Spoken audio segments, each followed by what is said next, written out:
अच्छा स्टूडेंट्स, कल हमने प्रोग्राम की बेसिक स्ट्रक्चर को देखा था। मुझे एक मैसेज करें कि आवाज़ आ रही है आपको मेरी।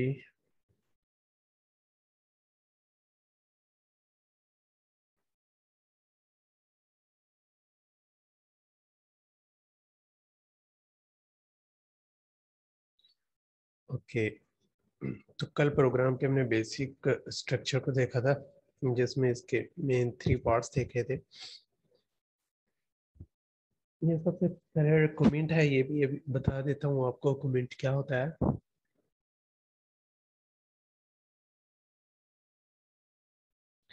स्क्रीन ब्लर है, अच्छा।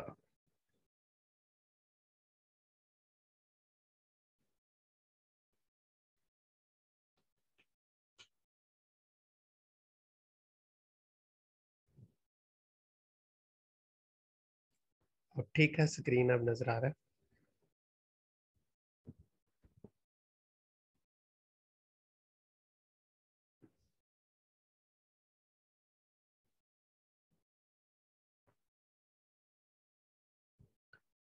प्रोग्राम के वही बेसिक पार्ट्स दोबारा से थोड़े से रिपीट कर लेते हैं। प्रोग्राम के मेन हिस्से जो होते हैं, मेन पार्ट्स जो हैं, उसमें ये सबसे पहले हेडर फाइल्स होती हैं या प्री प्रोसेसर डायरेक्टिव्स होती हैं, ठीक है। उनमें ये लाइब्रेरीज होती हैं। उसके बाद मेन फंक्शन होता है प्रोग्राम का। देन बॉडी ऑफ प्रोग्राम, जिसमें इंस्ट्रक्शंस लिखी जाती हैं प्रोग्राम की। जो टास्क हमने परफॉर्म करना होता है वो इस बॉडी ऑफ प्रोग्राम में होती हैं, वो सारी इंस्ट्रक्शंस। तो इसमें एक कमेंट आ जाता है। सबसे पहले उसने कमेंट बता दिया है क्या है। हमने प्रोग्राम में एक तो इंस्ट्रक्शंस लिखनी है, ठीक है। एक तो प्रोग्राम के पार्ट्स हैं, एक हमने कोई इंफॉर्मेशन देनी है, कोई कमेंट लिखना है कि ये लाइन किसके लिए यूज हो रही है। उस इंफॉर्मेशन को बोलते हैं कमेंट, ठीक है।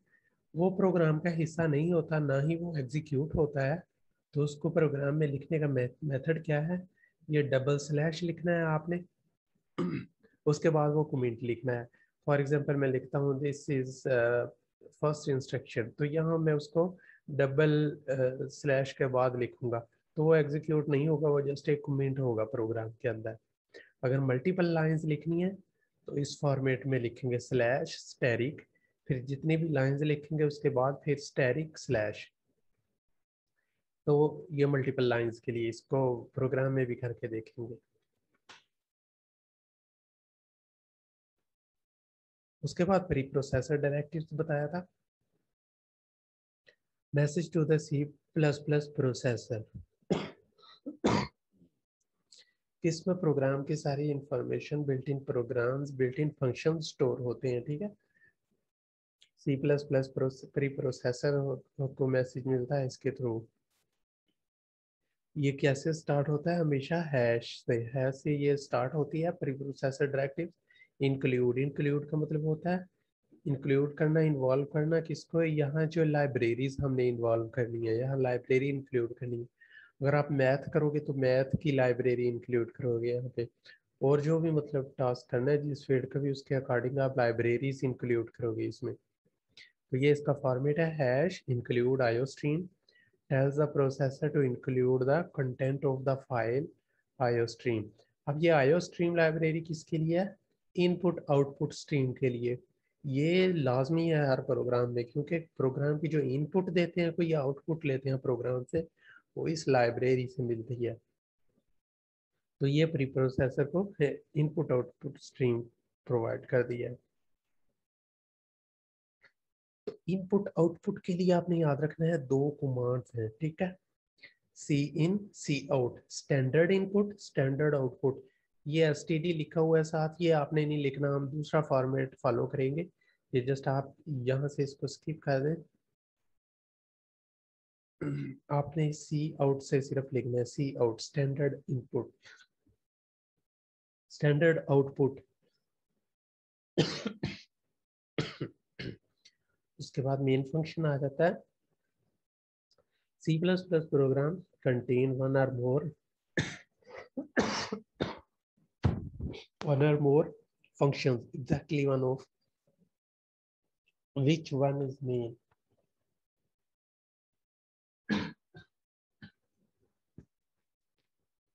देखिए एक प्रोग्राम्स में काफ़ी सारे फंक्शंस हो सकते हैं, one or more than one functions हो सकते हैं, ठीक है। लेकिन उनमें एक फंक्शन जो है वो मेन फंक्शन होता है, ठीक है। एक फंक्शन मेन फंक्शन होता है जहाँ से प्रोग्राम स्टार्ट होता है, ये कल भी बताया था। parenthesis used to indicate a function। अब ये फंक्शन किस टाइप का है, ये साथ लिखा हुआ है इंट। ये डेटा टाइप्स होती हैं, इंटीजर, फ्लॉट एंड ये करेक्टर। ये तीन चार डाटा टाइप्स पढ़ेंगे, वो ये साथ लगाते हैं जो भी हम प्रोग्राम जिस टाइप का। आप इंटीजर टाइप का बनाते तो इंट लिखेंगे साथ। तो मतलब ये जो प्रोग्राम है ये किस टाइप की वैल्यू रिटर्न करे, इंटीजर टाइप की। मेन फंक्शन का मतलब इंट मेन, इंट का मतलब है ये प्रोग्राम इंटीजर टाइप की वैल्यू को रिटर्न करे। तो उसके बाद ये बॉडी ऑफ प्रोग्राम है, ठीक है। बॉडी ऑफ प्रोग्राम ये ब्रैकेट से स्टार्ट होती है, इसके अंदर इंस्ट्रक्शंस होती है। Begin the body of every function and right braces and it. तो मतलब इसी ब्रैकेट के साथ स्टार्ट और क्लोज होती है प्रोग्राम की बॉडी या किसी फंक्शन की बॉडी।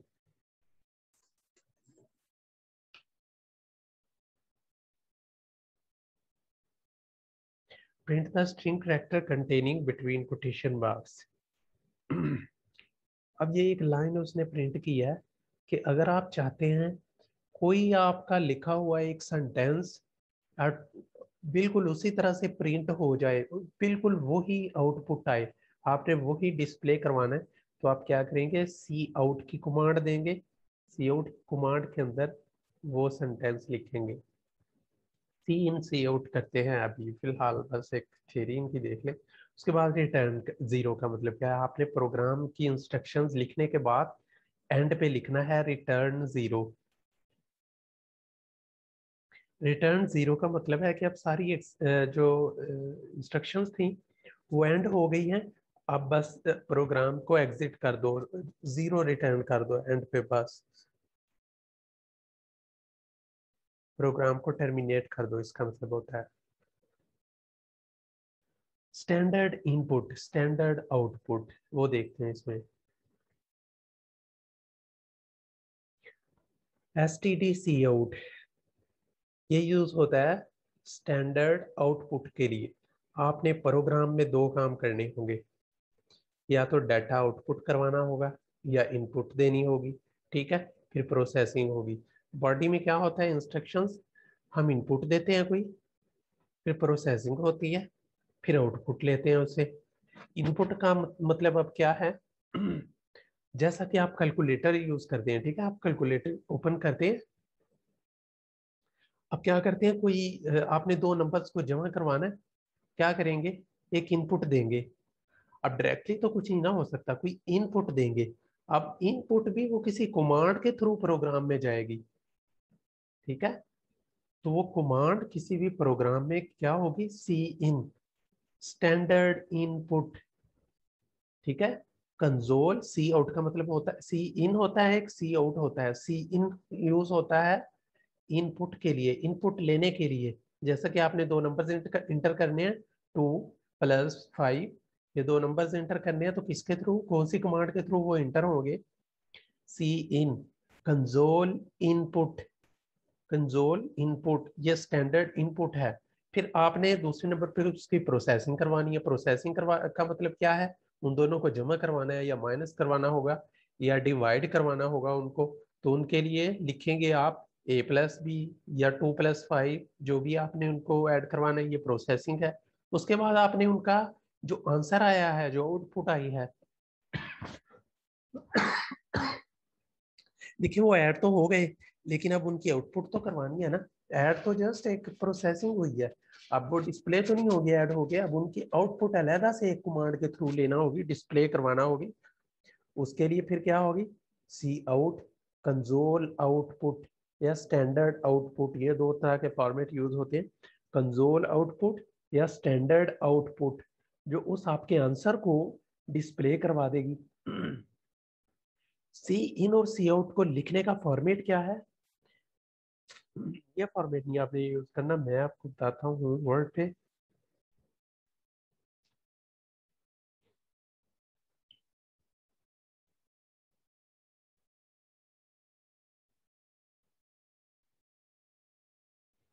ये देखें, नजर आ रहा है वर्ड का पेज, MS वर्ड का। ये देखिए एक प्रोग्राम मैंने लिखा है, थोड़ा सा इसको मैं बोल्ड कर देता हूँ।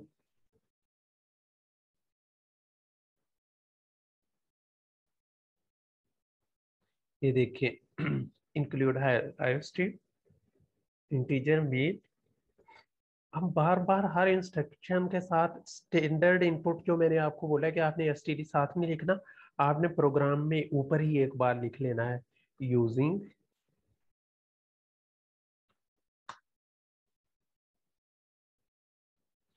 आपने ये एक जो है यहाँ पे फंक्शन लिख लेना है यूजिंग नेम स्पेस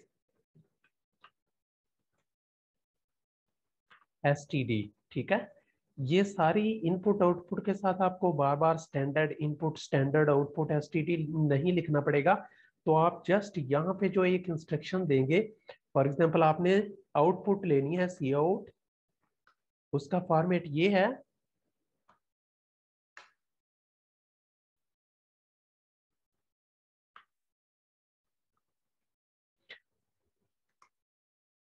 तो आपने जस्ट यहाँ पे फिर एसटीडी नहीं आपने लिखना, आपने जस्ट सी इन या सी आउट से लिखना है। ये मैंने आउटपुट के लिए, क्या आउटपुट की इंस्ट्रक्शन है, ये आउटपुट की कमांड है। ठीक है, स्टैंडर्ड आउटपुट कंसोल आउटपुट है ये। ठीक है, कंसोल आउटपुट मतलब आप जो भी इंस्ट्रक्शन इसको यहाँ पे देंगे उसकी आउटपुट ये देगी।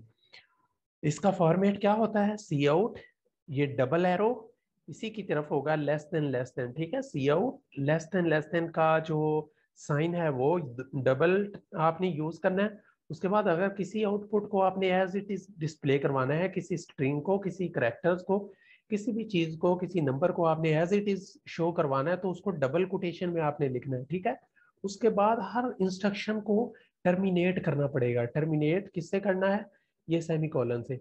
आपने जो भी इंस्ट्रक्शन लिखनी है उसको टर्मिनेट करना है। अगर आपने फॉर एग्जांपल इनपुट लेनी है, उसके लिए फिर सी इन यूज करेंगे, कमांड सी इन। उसके लिए एरो का साइन ग्रेटर देन यूज करना है आपने। ठीक है, डबल टाइम सी इन, किसमें कोई वेरिएबल जैसे डिस्प्ले करवाएं ए, इसको भी इसी तरह आपने क्लोज करवा देना है। देखिए अब ये एक इंस्ट्रक्शन है, ये दूसरी इंस्ट्रक्शन है। ये इंस्ट्रक्शन आउटपुट दे रही है, ये वाली कमांड, ये इनपुट ले रही है। ठीक है, किसमें, ए में।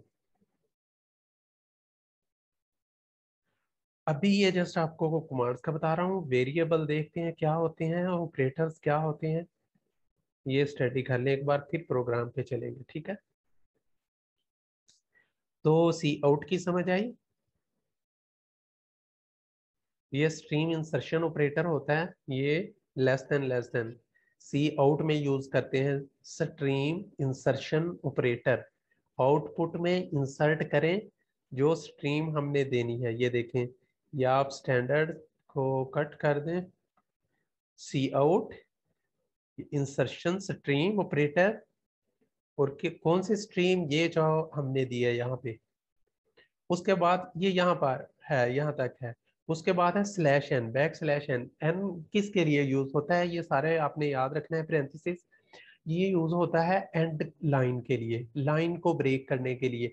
लाइन को ब्रेक क्यों करना है, अभी आप प्रोग्राम देखना। अगर आप एक ही लाइन में आउटपुट लिखते जाएंगे, ये नहीं लिखेंगे, तो सारा इकट्ठा ही आता जाएगा, इसलिए लाइन ब्रेक करना जरूरी होगा।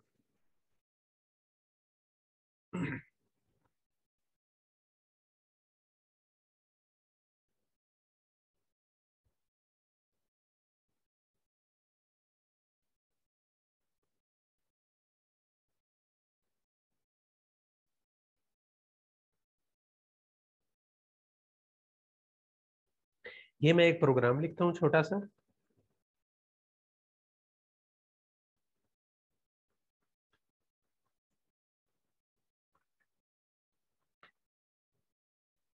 प्रोग्राम लिख रहा हूँ, ठीक है। इसमें आपने यूजिंग नेम स्पेस यहीं पे लिख देना है।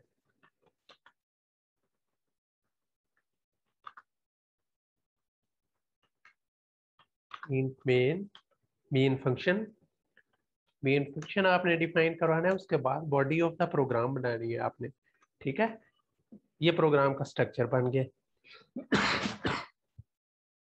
उसके बाद आपने करना क्या है प्रोग्राम के स्ट्रक्चर में, जो भी आपने एक सिंपल सा प्रोग्राम जैसे कि कल बनाया था कि एक स्ट्रिंग को जो है आप एक सेंटेंस को डिस्प्ले करवाएं, उसके लिए मैं क्या करूंगा, जस्ट आउटपुट करवाएं एक स्ट्रिंग की। क्या फॉर्मेट है, सी आउट, ये स्ट्रीमिंग ऑपरेटर। जो चीज आपने डिस्प्ले करवानी है, ये for example welcome to C plus plus,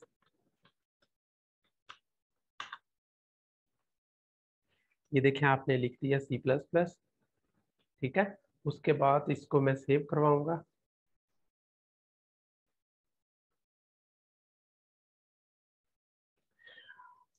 आपने क्या करना है, जो भी इंस्ट्रक्शंस लिखनी है, लिखने के बाद एंड पे लिख देना है रिटर्न 0।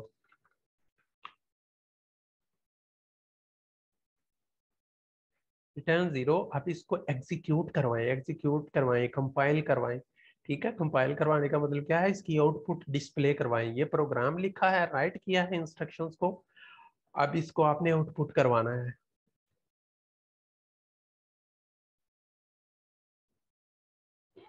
तो ये इसकी आउटपुट आ गई है। अगर आपको कंसोल नहीं नजर आ रही, स्क्रीन में शेयर करता हूँ, ये देखें ये आउटपुट आ गई है, ठीक है, welcome to C plus plus. अब मैं क्या करता हूँ, एक और इंस्ट्रक्शन लिखता हूँ यहाँ पे,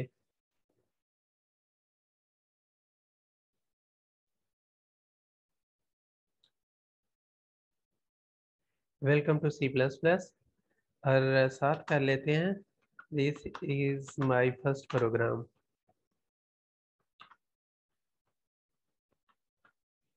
अब देखना ये एक ही लाइन में डिस्प्ले होगा, ठीक है।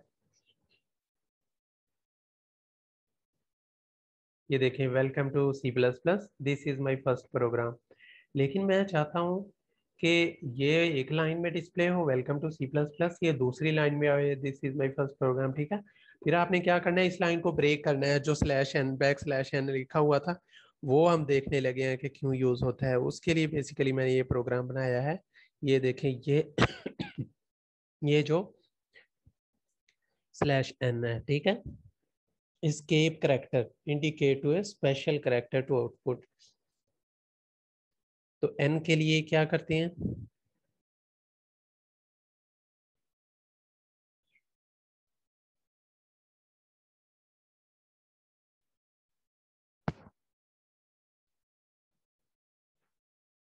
तो यहाँ पे मैं लगाता हूँ /n। अब इसकी दोबारा, अब ये देखें /n है, अब दोबारा से चेक करते हैं।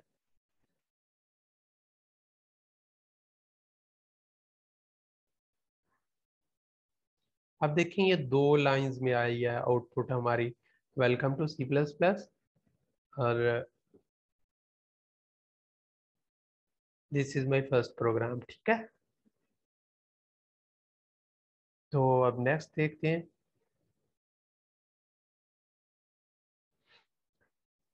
तो किसी भी लाइन को ब्रेक करना हो /n आपने यूज करना है। इसी तरह से कुछ और पैरेंथेसिस है, a simple program printing a line of text। तो /n किसके लिए यूज होता है, न्यू लाइन के लिए, position in the screen cursor to the beginning of the next line. आपने किसी लाइन को ब्रेक करना है, ठीक है। एक लाइन आप कहते हैं कि यहाँ तक एक लाइन में प्रिंट हो एक सीक्वेंस, फिर दूसरी लाइन में प्रिंट हो, आपने वहां पे /n लिख देना है। ये सारे आपने याद रखने हैं। दूसरे नंबर पे /t किसी लिए यूज होता है, हॉरिजॉन्टल टैब के लिए। अगर आपने टैब देना है, ठीक है, आप कहते हैं स्पेस आ जाए ये लाइन में। टैब क्या होती है, एक एक आप स्टेटमेंट डिस्प्ले करवा रहे हैं, आप चाहते हैं कि इसके बाद एक टैब देना है, आपने एक स्पेस देनी है आपने, तो वहां पे टी का ये पैरेंथेसिस यूज करेंगे। उसके बाद /r किसके लिए यूज होता है, carriage return position of the screen cursor to the beginning of the cursor line, do not advance to the next line।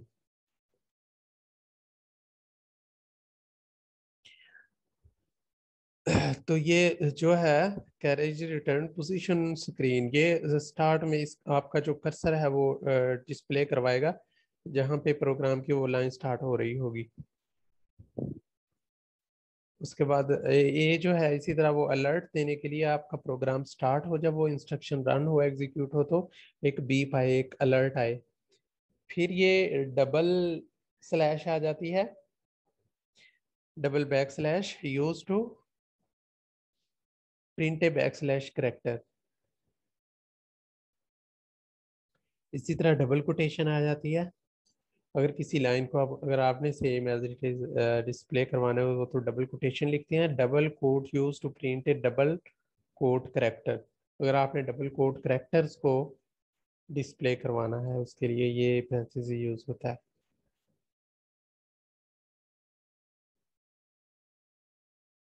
ये देखिए प्रोग्राम में लिखे भी दिखाया कि ये एक सी आउट है, ये दूसरा सी आउट है, और एंड लाइन करके ये उसको दूसरी लाइन में डिस्प्ले करवाया है।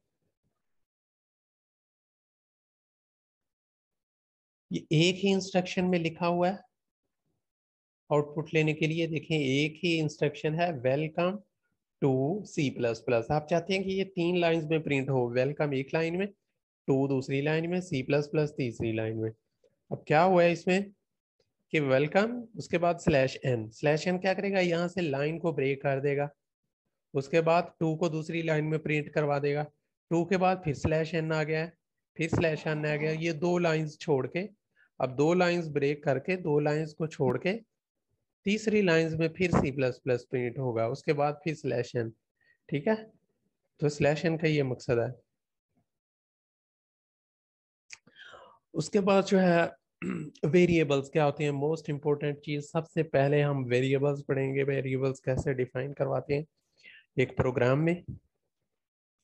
Locations in memory where values can be stored for use by a program. आप एक प्रोग्राम क्रिएट करवाते हैं, फॉर एग्जांपल आपने 2 नंबर्स को ऐड करवाना है, तो नंबर्स को स्टोर कैसे करवाएंगे, नंबर्स को प्रोग्राम में कैसे लिखेंगे। आप पहले एक वेरिएबल क्रिएट करेंगे, ठीक है। प्रोग्राम में कोई भी काम करने के लिए सबसे पहले एक वेरिएबल डिक्लेयर करवाया जाता है, एक वेरिएबल लिखा जाता है, फिर उस वेरिएबल में हम वैल्यू स्टोर करवाते हैं। उन वेरिएबल्स को हम जमा या माइनस करते हैं, जो भी ऑपरेशन परफॉर्म करना होता है हमने उन वेरिएबल्स के ऊपर करते हैं।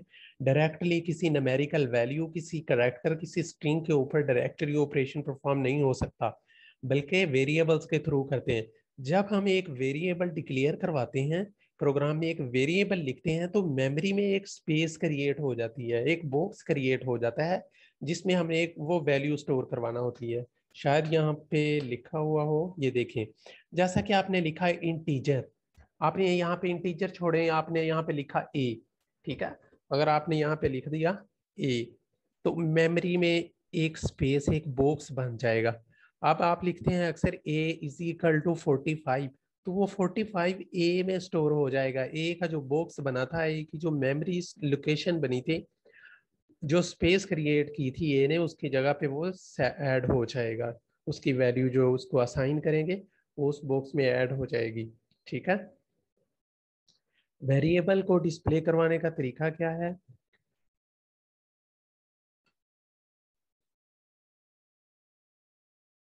Must be declared with a name and data type before can be use.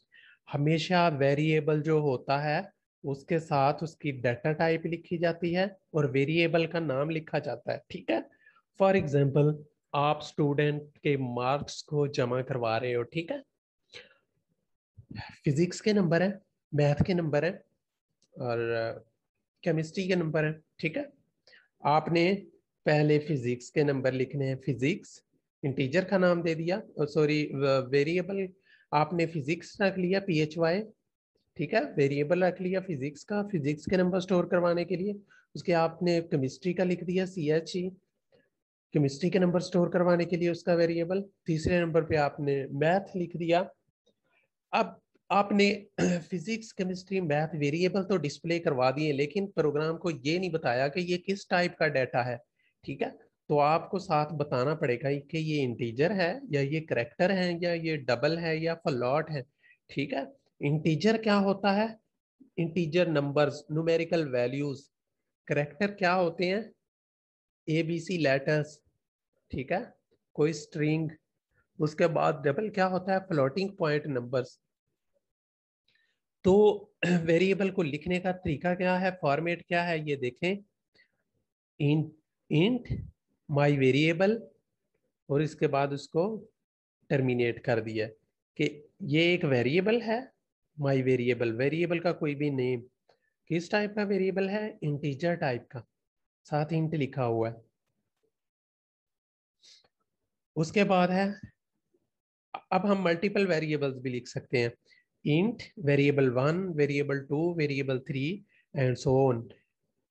Declare two variables each of type, एक ही टाइप के वेरिएबल हम एक ही जो स्टेटमेंट में लिख सकते हैं।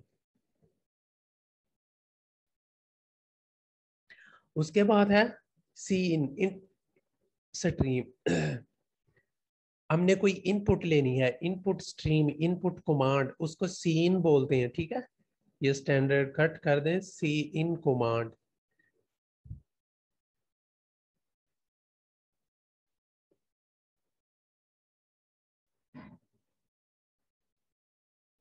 आपने देखे एक वेरिएबल लिखा, इंटीजर, वेरिएबल का नाम लिखा, ठीक है। फॉर एग्जांपल मैं यहाँ पे लिख देता हूँ फिजिक्स, या मार्क्स लिख देता हूँ, मार्क्स। ये मार्क्स क्या है, ये वेरिएबल का नाम है, ठीक है।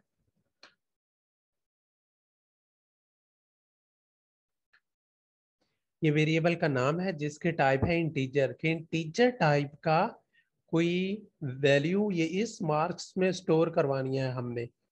अब वो स्टोर करवा दी, अब उसकी इनपुट कैसे लेनी है प्रोग्राम के अंदर, इस कमांड के through, C in standard input stream, standard input console, standard input C in. ये जो है इनपुट स्ट्रीम के लिए यूज होता है, ग्रेटर देन का साइन है, डबल टाइम आपने लिखना है।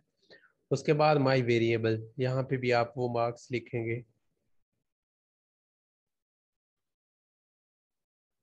तो ये मार्क्स देखें, पहले क्या किया, पहली स्टेटमेंट में डिस्प्ले करवाया, प्रोग्राम को बताया कि हमने एक इंटीजर लेना है, ठीक है, मार्क्स स्टोर करवाने हैं, तो उसके लिए एक स्पेस क्रिएट करें। तो ये स्पेस क्रिएट करवाई मेमोरी के अंदर, इंट मार्क्स। फिर प्रोग्राम के अंदर उसकी इनपुट ली इस कमांड के थ्रू, सी इन मार्क्स। तो ये इनपुट उसमें, ये जो इंटीजर में स्टोर करवाया है ये इनपुट में आ जाएगा। उसके बाद इक्वल का साइन किसके लिए यूज होता है प्रोग्राम में, इक्वल का साइन असाइनमेंट ऑपरेटर बोलते हैं इसको, ठीक है। असाइनमेंट ऑपरेटर ये वैल्यू असाइन करवाता है, हमेशा राइट साइड पे जो वैल्यू होती है, लेफ्ट साइड पे वेरिएबल होता है, राइट साइड वाली वैल्यू को लेफ्ट साइड वाले वेरिएबल में स्टोर करवाता है। कैसे, आपने यहाँ पे दो वेरिएबल लिखे, वेरिएबल 1, वेरिएबल 2, ठीक है। अब आपने उनको जमा करवाना है, तीसरा वेरिएबल आपने सम लिया, ये तीनों वेरिएबल हैं, वैल्यू भी फिर वेरिएबल में स्टोर होगी है, एंड पे जो आंसर आएगा। आपने एक वेरिएबल लिया, वेरिएबल 1, वेरिएबल 2, फिर उनको जमा करवाया, वेरिएबल 1 प्लस वेरिएबल 2, इनका जो आंसर आएगा ये असाइन हो जाएगा सम को। ये देखें, ये राइट साइड पे है, ये लेफ्ट साइड पे, हमेशा राइट साइड वाली वैल्यू असाइन होती है लेफ्ट साइड को पे, ठीक है। कैसे ये एक प्रोग्राम बनाते हैं पहले, बल्कि ये वेरिएबल का मेमोरी कंसेप्ट भी देख लें। जब भी हम कोई वेरिएबल असाइन करते हैं, वेरिएबल किस लिए असाइन करते हैं, कोई भी वैल्यू लेने के लिए प्रोग्राम में।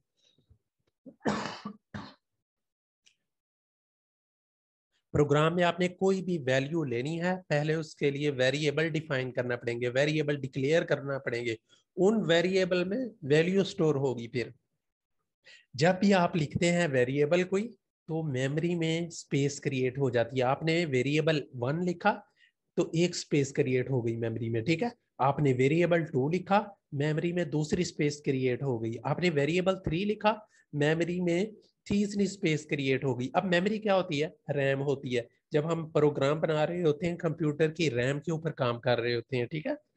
इसकी मैं आपको एग्जांपल देता हूँ। रैम क्या होती है, जो रन टाइम पे मेमोरी प्रोसेसर को डाटा देती है। अगर आपने बाद में यूज करना है फिर वो आप हार्ड डिस्क के ऊपर सेव करवाते हैं, लेकिन रन टाइम के ऊपर प्राइमरी मेमोरी रैम के ऊपर ही स्टोर होता है डाटा, जिसे मेन मेमोरी बोलते हैं आप। जब आप प्रोग्राम लिखते हैं, प्रोग्राम राइट करते हैं, कोई भी काम करते हैं, तो आप मेन मेमोरी के ऊपर कर रहे होते हैं। आपने देखा होगा, आप माइक्रोसॉफ्ट वर्ड पे आपने कोई असाइनमेंट तो बनाई होगी, कोई काम किया होगा। आप जब असाइनमेंट बना रहे होते हैं, ठीक है, आप वो रैम के ऊपर बना रहे होते हैं। वो माइक्रोसॉफ्ट वर्ड जो है वो रैम के ऊपर ओपन होता है। आप अपना काम कर लेते हैं। अगर आपने, आप सिर्फ उसी वक्त तक उसको सेव रख सकते हैं जब तक आप उसके ऊपर काम कर रहे हैं। अगर आपने बाद में उसको यूज करना है तो उसको सेव करना पड़ता है हार्ड डिस्क के ऊपर, ठीक है। अगर आप उसको हार्ड डिस्क के ऊपर सेव नहीं करते तो जैसे ही आप कंप्यूटर ऑफ करेंगे, वो जो है वो वेस्ट हो जाएगा, वो सेव नहीं होगा। क्योंकि जो मेन मेमोरी होती है वो वोलेटाइल होती है। मेन मेमोरी के ऊपर वो काम उतनी देर ही सेव रहता है जितनी देर आपका सिस्टम स्विच ऑन रहता है। अगर आपने बाद में यूज करना है किसी भी चीज को, किसी फाइल को, उस फाइल को आप हार्ड डिस्क के ऊपर सेव करवाते हैं, ठीक है।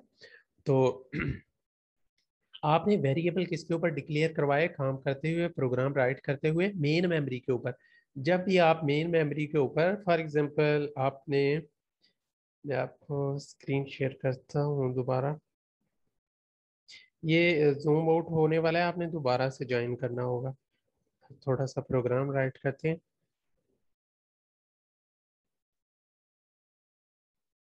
चलिए व्हाइट बोर्ड में ले लेता हूँ। ये नजर आ रहा है सबको? मुझे बताते रहना। ये देखिए, आपने लिखा है एक वेरिएबल। वेरिएबल को डिक्लेयर करवाने का क्या तरीका है प्रोग्राम में? इंट ए, ठीक है। ये आपने इंट ए लिखा प्रोग्राम के अंदर, ये तरीका है वेरिएबल को डिक्लेयर करवाने का। इंट डाटा टाइप, किस टाइप का आप वेरिएबल, किस टाइप की आप स्पेस क्रिएट करवा रहे हैं, किस टाइप की आपने वैल्यू स्टोर करवानी है प्रोग्राम में, इंटीजर टाइप की। ये मैं इसको वेरिएबल वन का नाम दे देता हूँ, वेर वन लिख देता हूँ, ठीक है, शॉर्ट। तो ये वेरिएबल वन का मैंने नाम दे दिया। इसका मतलब है इसने एक स्पेस क्रिएट कर दी।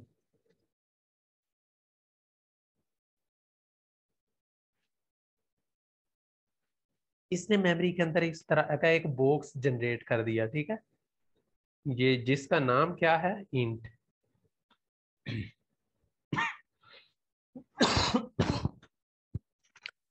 ये इंट इस स्पेस का नाम है जो हमने क्रिएट की, सॉरी, var वन।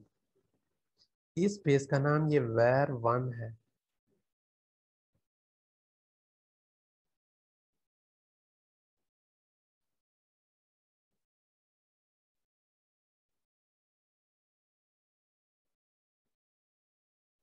ऊपर लिख देता हूं मैं var वन।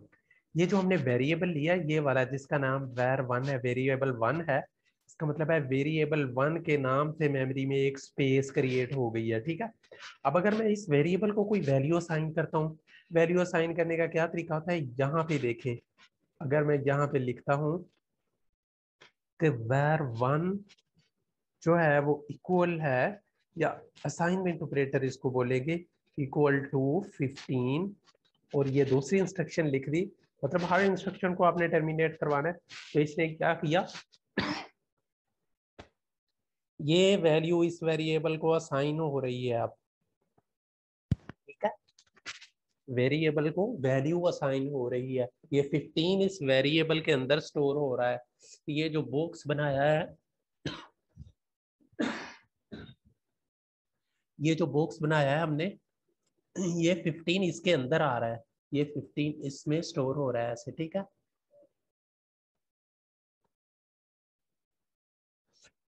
तो वेरिएबल के कंसेप्ट की समझ आई? वेरिएबल क्या होता है, कैसे डिक्लेयर करवाना है प्रोग्राम में? क्या करता है ये एक मेमोरी स्पेस क्रिएट करता है। ये जो अभी हम स्टडी कर रहे थे, ये मेमोरी स्पेस क्रिएट करता है वेरिएबल, जिसके अंदर हम कोई ना कोई वैल्यू स्टोर करवाते हैं, उनको जमा करने के लिए, माइनस करने के लिए, उनको ऊपर कोई भी ऑपरेशन परफॉर्म करने के लिए सबसे पहले वेरिएबल लेते हैं, वेरिएबल के अंदर वैल्यूज लेते हैं, फिर उन वैल्यूज को प्रोसेस करते हैं। उसके बाद अरिथमेटिक आ जाते हैं। अरिथमेटिक ऑपरेशंस के हम प्रोग्राम के अंदर वैल्यूज को जमा माइनस कैसे करते हैं, मैथमेटिकल ऑपरेशंस कैसे परफॉर्म करते हैं, कौन कौन से ऑपरेटर यूज होते हैं। आपने याद रखना है, एक ऑपरेंड होता है, एक ऑपरेटर होता है, ठीक है। ऑपरेंड क्या होता है? फॉर एग्जाम्पल आप 2+3 कर रहे हैं, ठीक है, ये दोनों ऑपरेंड है, लेकिन इनको प्लस जो करवा रहा है, जो प्लस का साइन है, वो ऑपरेटर है। आप मैथ के स्टूडेंट, आपको अच्छे से पता होगा, ठीक है। Operator and operand. तो प्रोग्रामिंग में अगर आपने दो वैल्यूज को मल्टीप्लाई करवाना है उसके लिए मल्टीपल का ऑपरेटर यूज होगा, ठीक है।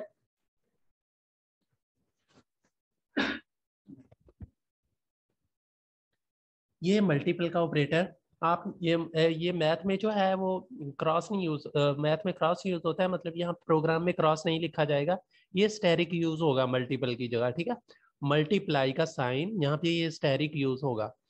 डिवीजन के लिए ये स्लैश यूज होगी, डिवीजन का ऑपरेटर, ठीक है। अरिथमेटिक ऑपरेटर क्या होते हैं? प्लस माइनस मल्टीप्लीकेशन, ये सारे अरिथमेटिक ऑपरेशन है, जिसमें ये मल्टीप्लीकेशन के लिए यूज होगा, ये डिवीजन के लिए।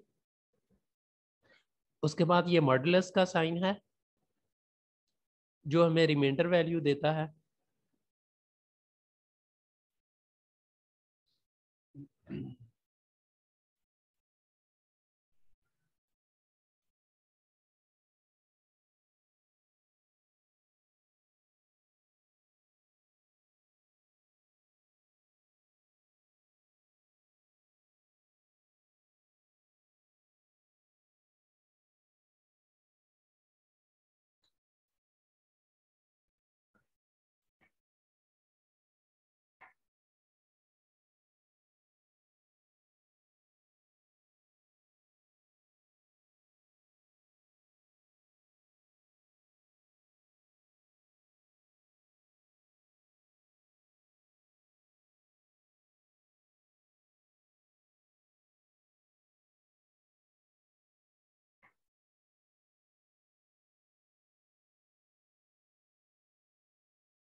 तो अरिथमेटिक ऑपरेटर क्या क्या होते हैं इसमें?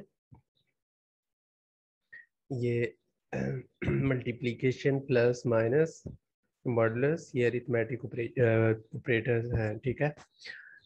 इक्वल का जो साइन होता है उसको बोलते हैं असाइनमेंट ऑपरेटर, ठीक है। इसी तरह लेस देन ग्रेटर देन के कंपैरिजन ऑपरेटर आ जाते हैं, वो आगे यूज होंगे। अच्छा, आप ऐड कैसे करना है, यूज कैसे करना है इनको किसी प्रोग्राम में। फॉर एग्जांपल हमने 3 नंबर्स की कोई एवरेज लेनी है, तो देखें हम पहला नंबर ए में स्टोर करवाएंगे, ए का वेरिएबल लेके उसमें स्टोर करवाएंगे। दूसरा नंबर बी का वेरिएबल लेके कोई बी नाम का वेरिएबल या वेरिएबल 2 उसमें स्टोर करवाएंगे। और तीसरा नंबर किसी सी वेरिएबल में स्टोर करवाएंगे। उसी के उसके बाद एवरेज का क्या फार्मूला होता है, total sorry sum of all numbers divided by total number. तो ये 3 नंबर्स हैं, ये डिवाइडेड बाय का साइन और ओवर 3। अब ये जो है गलत है ऊपर वाली स्टेटमेंट, क्योंकि उसको नहीं पता चलेगा ये डिवाइडेड बाय 3 जस्ट सी का है। तो आपने इनको पहले ब्रैकेट में लिखना है, ए प्लस बी प्लस सी को ये ब्रैकेट में लिखे जाएंगे, उसके बाद 3 पे डिवाइड करना है। ये एक प्रोग्राम बनाते हैं उसमें भी। तो ये आपने बेसिक चीज़ें पहले याद रखनी है। ये देखें अरिथमेटिक ऑपरेटर, ये एडिशन के लिए, सब्ट्रैक्शन के लिए, मल्टीप्लिकेशन के लिए, डिवीजन के लिए एंड मॉडुलस के लिए। उसके बाद अलजेब्रिक एक्सप्रेशन, ये अलजेब्रिक एक्सप्रेशन है। और इसमें सी प्लस प्लस में इनको कैसे यूज़ करना है। फॉर एग्जांपल ये प्लस ऐसे ही आएगा, माइनस भी ऐसे ही आ जाएगा, लेकिन अगर दो चीज़ें मल्टीप्लाई हो रही हैं, ठीक है। अलजबरा में जैसे ए एक्स बी एक्स लिखा जाता है, ये बी एम है, वो प्रोग्राम उसको सी प्लस प्लस नहीं अंडरस्टैंड करेगी। उसको लिखने के लिए अगर आपने ए एक्स लिखना है, फॉर एग्जाम्पल कोई आपने ए एक्स लिखना है, उसको कैसे लिखना है, ए मल्टीप्लाई बाई एक्स। तो मल्टीप्लाई के लिए ये स्टेरिक यूज होता है।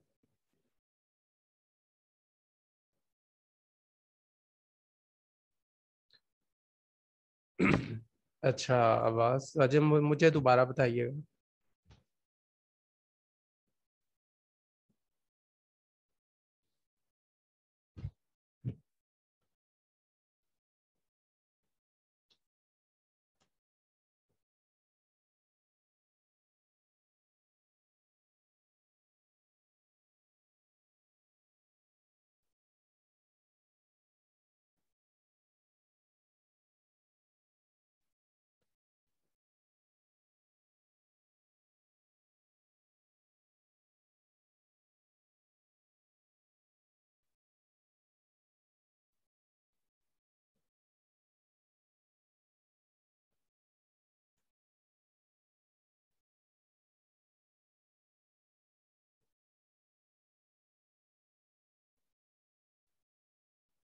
अब ठीक है आवाज।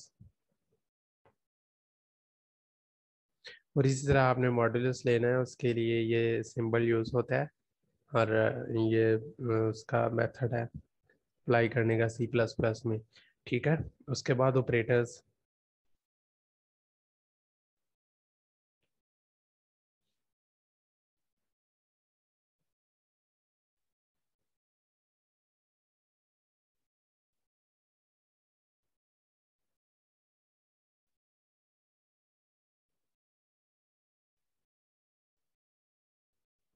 ये क्लासेस वगैरह अभी जब क्लासेस पढ़ेंगे, आपने फिलहाल अरिथमेटिक ऑपरेशंस और वेरिएबल्स को याद रखना है, ठीक है।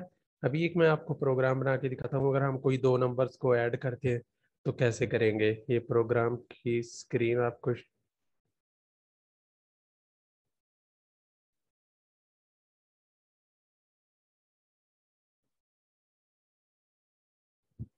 अच्छा अभी भी नहीं आ रही।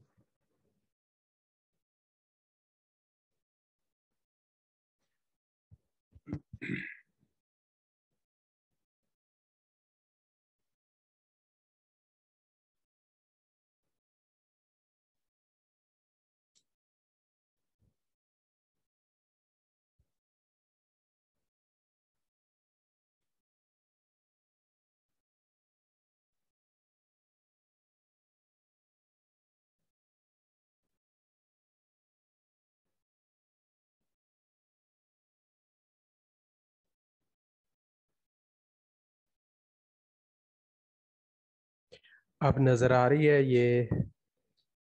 ये स्क्रीन।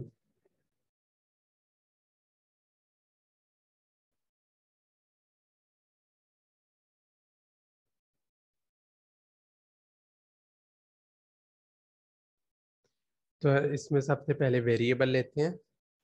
देखिए var one int, integer type का एक variable variable one,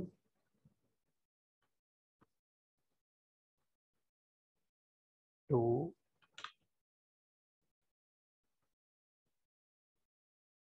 three.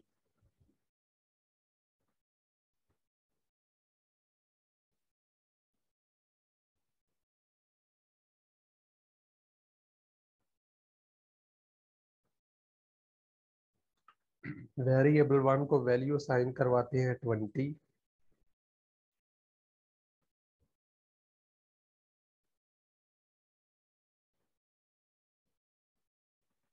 Variable two को वैल्यू असाइन करवाते हैं 30।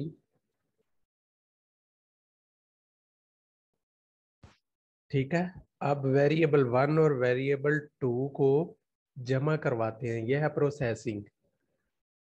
वेरिएबल वन किस में स्टोर करवाएंगे? वेरिएबल थ्री में। तो जो वेरिएबल थ्री है इसको वैल्यू असाइन करवाएं किसकी? वेरिएबल वन और वेरिएबल टू की। क्या करके? जमा करके या माइनस करके, जो भी करना है उसको।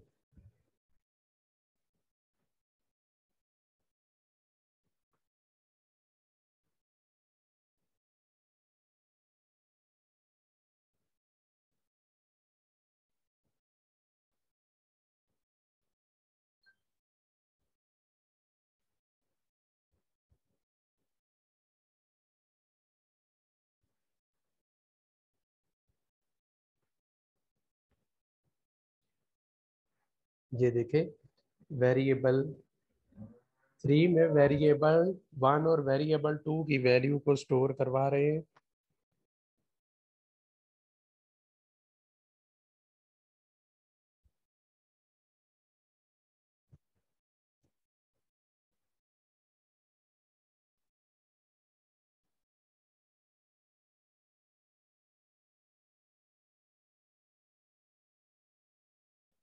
ये नेट का इशू है अभी, जो है नेट की वजह से नहीं ये क्लियर हो रही।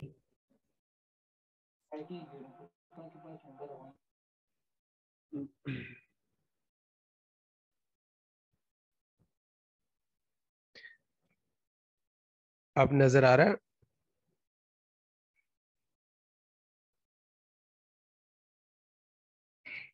अभी देखें क्या हुआ। वेरिएबल वन एक वैल्यू मैंने स्टोर करवाई वेरिएबल वन में, दूसरी वैल्यू वेरिएबल टू में स्टोर करवाई। अब इन दोनों को जमा किया, जमा करके इनकी वैल्यू असाइन करवाई वेरिएबल थ्री को। अब आउटपुट करवाएंगे जो वैल्यू असाइन करवाई है एक कमांड के थ्रू। ये कमांड है सी आउट।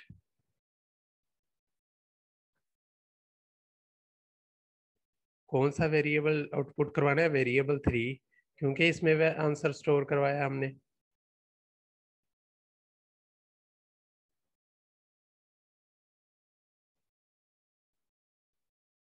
तो इसको रन करके देखते हैं।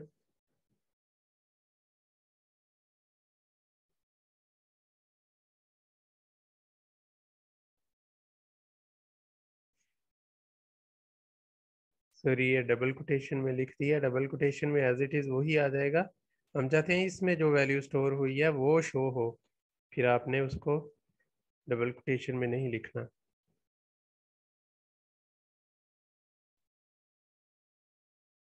ये देखे 50 आ गया है। ठीक है।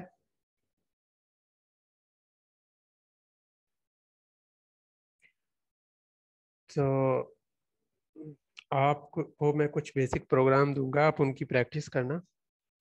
और उनकी कोडिंग भी नोटिस पे बना दूंगा मैं आपको, उनको देख के थोड़ी सी प्रैक्टिस करना, आपको समझ आ जाएगी। ठीक है। तो फिलहाल इतना ही करें। एक आपको मैं असाइनमेंट भी दूंगा इस वीक में।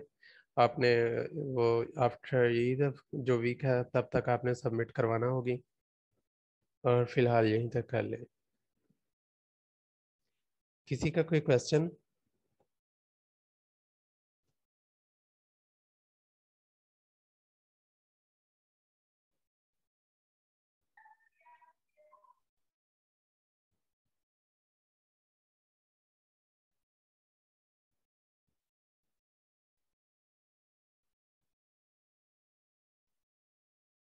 किसी का क्वेश्चन, कोई स्टूडेंट्स?